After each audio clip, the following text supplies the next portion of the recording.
Music Junkie Press. We are out here in Sacramento. We got a special treat. We've got Eve to Adam. Welcome, gentlemen. Hi. Can you guys introduce yourselves? Yes. Start over here. I'm Aaron. The bass. Hey, I'm Taki. I'm the singer. I'm Alex. I play the drums. I'm Adam, and I am the rhythm guitar player.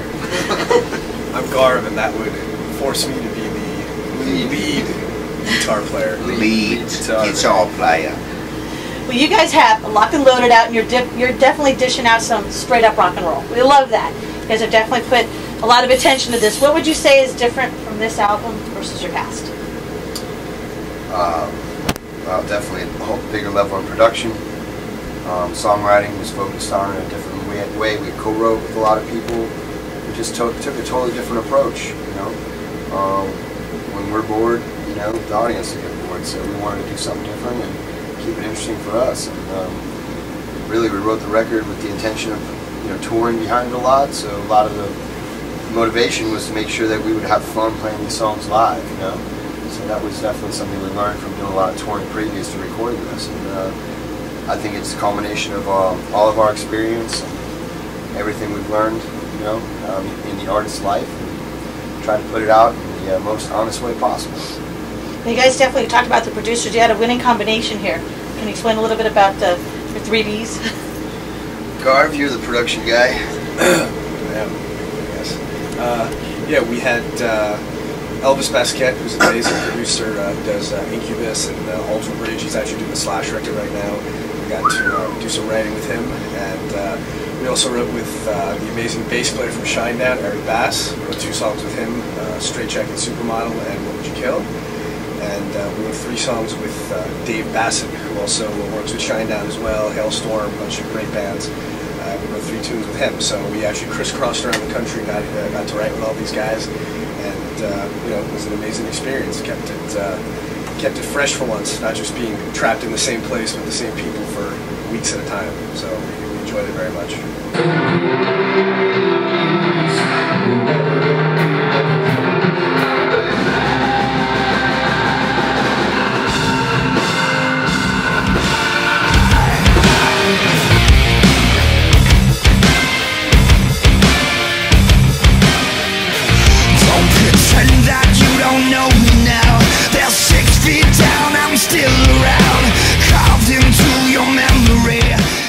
And this album definitely seems to come across with much more of a personal, emotional side to it. Through the writing process, was it, based on, because a lot of it comes out with a lot of life stories that you guys have been able to emulate from that into your music. Is that pretty much taken on your own personal experiences? Yeah, I think this band, everything we do on the records is things we've learned along the way. So we definitely live our music. Sometimes that's good, sometimes it's bad. It makes reproducing it sometimes difficult because it puts you in a tough place emotionally, sometimes stepping in these songs, Other bands do it a different way, we choose to live it, so what you see on that stage is us really going through in the emotional landscape of the material. And yeah, it's life imitating art. Now with the album as well, when you guys, your studio, we actually saw you last time here out on tour as well, and I don't know what can you credit the fact that you literally captured that studio sound and brought it to life on the stage, which is very hard to do, and you succeeded at it, definitely. We saw you here at Ace of Spades last time, and it was. I mean, what can you credit that to? It's the same gear, or what are you doing to bring that to life? A lot of rehearsal. Yeah, very talented crew. Phenomenal crew. Yeah, great crew. Yeah, gear. A lot of rehearsal. Invest into gear, and let's reiterate, a lot of rehearsal. Yeah. We had to kind of step into a little different mode. It took us some time to acclimate to the fact that, in order to compete. We're playing with a computer and tracks and this and that. We wanted to make sure we didn't lose our organic sense of who we are, because we really are just, a rock and roll band, organic in that sense. But there were things that were put on the album that just have to be there without it feeling empty. We didn't want people going, man, I really miss that part, or I miss that pad there, that synth, a Straight Jacket, for example. So we really had to look at how we could combine modern elements with not at the expense of the old school kind of antique, vintage fashion that we've been doing, you know, because that's something that's been a charm of the band. So we didn't want to lose that completely. So it took some time to integrate it right. That, you know, anytime you add a new element, you have to get natural. And it takes some time to get natural with someone that is not a human being. It's, you know, it's a metronomic, you know, machine. You know, so letting the heart beat with the machine, you know, you have to learn how that pulses. You know, it's a completely different thing. And I think we're having fun with it now, and we've welcomed the new entity. But it was a little, we were resistant at first, because it's hard to go from free form into, you know, kind of more of a controlled, focused environment, you know. And then learning how to breathe within those confines, that's another thing. So that's where a lot of the rehearsal came in.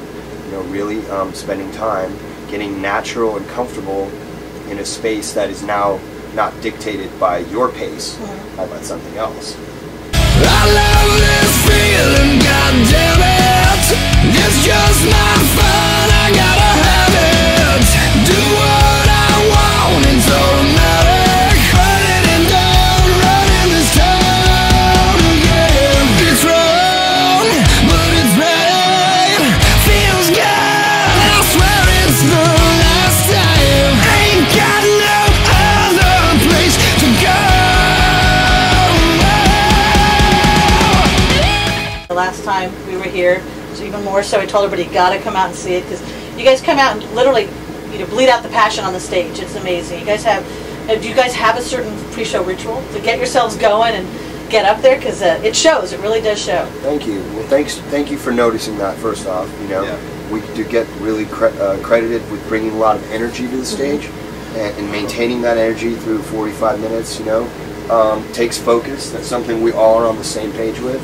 You know, the bands that we grew up loving and admiring and respecting all had that similarity. It was about intensity, and it's about keeping that intensity going. Once you cast that spell, don't break it for the audience. They're coming on the ride with you, and it's really up to you to dictate those terms, you know, and that requires focus and fire, you know, and so we're really lucky that in this band there's no shortage of either one of those two things. Guys, give it. Definitely give it. Thank you. Now, you guys been on tours. I mean, it's been like non-stop tour lately. It has been. And then from here, you're going on. You guys doing some festivals as well this summer? Yeah, we're doing a ton of them. Rocklahoma, Earthy Birthday. We're doing Rockfest. Yeah. Some other unmentionables. Yeah. Well, there's a few we're not allowed to say yet, but whose name we can't remember. We're very blessed. Blessed to be in company. You know, Yeah. we're blessed to be in some amazing company. I mean, in San Antonio, I think we're playing with Deftones. It's one of my favorite bands. You know, Awesome. And in Wisconsin, we're playing with Aerosmith, and Cheap Trick, and Live. July, that's right. Which is just, you know, it's kind of stuff that you think maybe after this show I'll just hang it up because I met everybody I wanted to meet, you know. Better not. So no, it's fun. You know, summertime is exciting, and we're looking forward to it. Is there a preference you guys have versus venues versus festivals, or is it pretty much? How do you guys feel about that? They're each different in their own. Yeah. I mean, Aaron Baylor's a festival. Festival? guy. It has on his Facebook page, festival. Festival? right next to that says the biggest guy. He's the biggest guy. Festival guy Aaron, that's what they call him.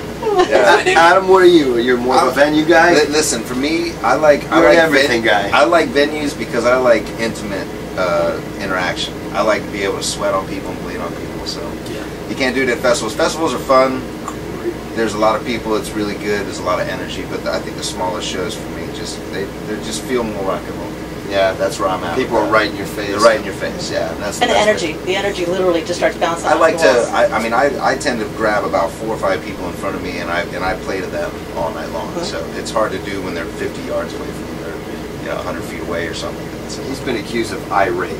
Yes, I have. I assault people with my instrument on a regular basis. 6 states for Fill in eye the blank rape. with instrument. Yeah. Well, that leads to, no, actually, that could be your name. 'Cause if, let's say, Eve Devout was going to be a comic book, what would be your superhero name and superhero powers be? We know you'll be the eye rape guy. No, Yeah. we've already thought about this. Oh, you we did? all Okay. have band names. Okay. Oh, wait. We have it. This is, but I'm Axe, right? You're Sticks. Yeah. I'm Ripper. With 3 X's. 3 X's. Yeah. Sticks. Three X's. Yeah. This is, what were you? Don't fuck with Ripper. What did we come up with? Viper? Viper. I think it was Viper. Yeah, I think so. Was it Viper? What was Baylor over here? Baylor was Bowser. Bowser. Bowser. Baylor's Bowser. Yeah. Baylor's the And big guy. festival guy. Yeah, festival And the guy. big guy. Festival guy. He has a big cape on. We'll have to get someone drawing up that comic book for you guys. Now that we got names for it. No capes in this band. No capes.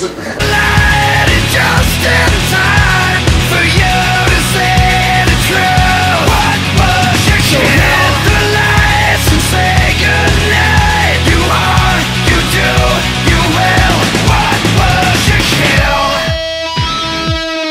What was your kill? The album. Okay, you talked about the fact that you were able to come up with your personal life experiences and brought it to life. Is there a certain song maybe on the album for each of you that is a little bit more special? You guys want to answer that?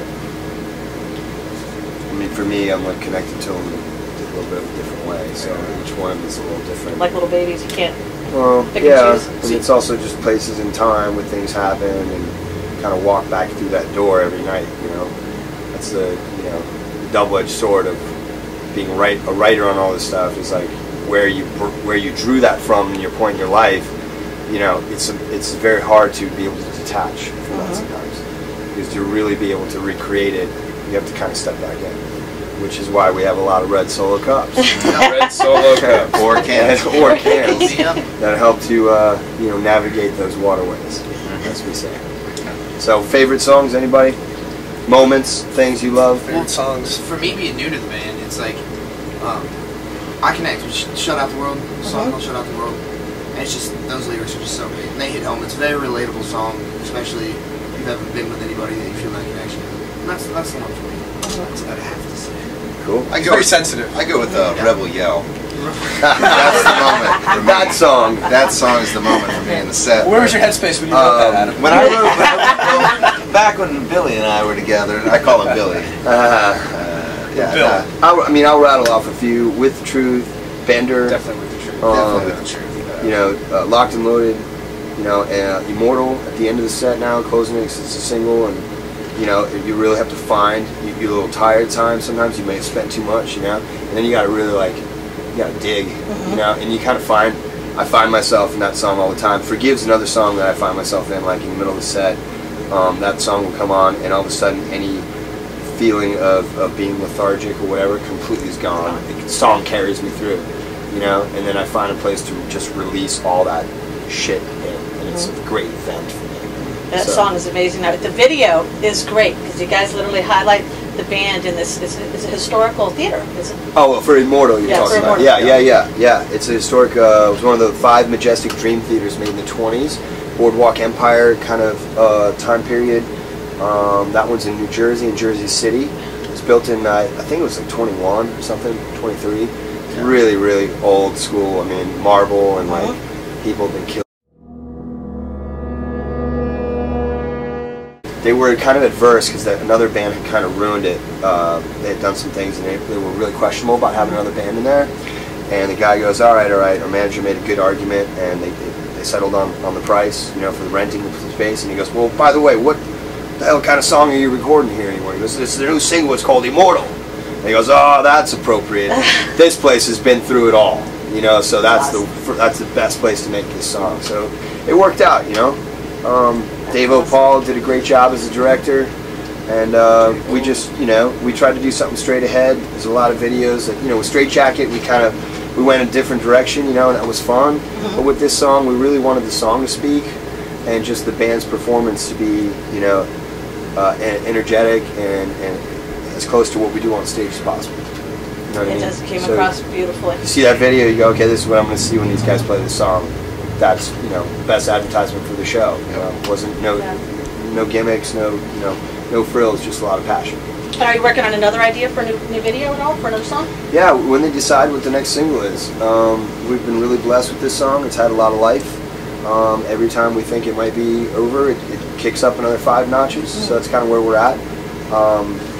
You know, people are just really discovering it now. So it's weird because a lot of our core fan base, they get in early, you know. And that song came out like last October. So, you know, it's been a while.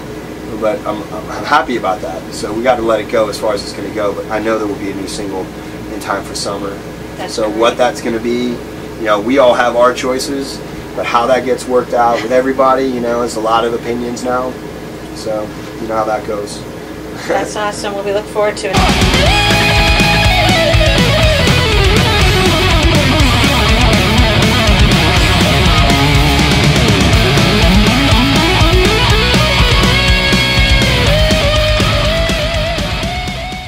Lastly, is there anything you guys would like to share with our audience?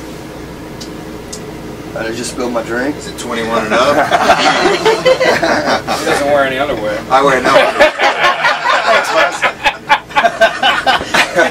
Beans are out, man. Beans are out. There's no way to I find like to. Something people might not know is that I walk regularly. Yeah, I like to walk. I like to. You like to I walk? just get on the bus. I get off the bus. What I mean, what can we share? What can we share? We've all come a long way. Everybody in this band has walked a path of fire and unknown elements, danger, and we've sacrificed everything to be here. We're living an artist's life. And I have people come up to me and always go, you know, you're living my dream. And I was like, well, if you had the same dream, why didn't you do it? You know, and all I have to say is just, you know, we all went and chased this down. And we do it with everything that we are every day. And that doesn't come easy. And we're not out here for money. There's easier ways to make money. We're out here to leave behind something, pay back something that we got from the people that got us inspired to do this, and we're just kind of moving forward with that, you know, and keeping it going. And that's all this is. But we've committed to it. Everybody in this band is all in. A lot of people can't say that. It's easy to be on the other side when you're not connected like that and critique and this and that. So just be careful what you say, because you don't know what it's like until you're on this side of the fence. But we'll see you on the road this summer. Cheers. We are Eve to Adam, and if you are addicted to music, get your fix at Music Junkie Press. Woo! Yeah!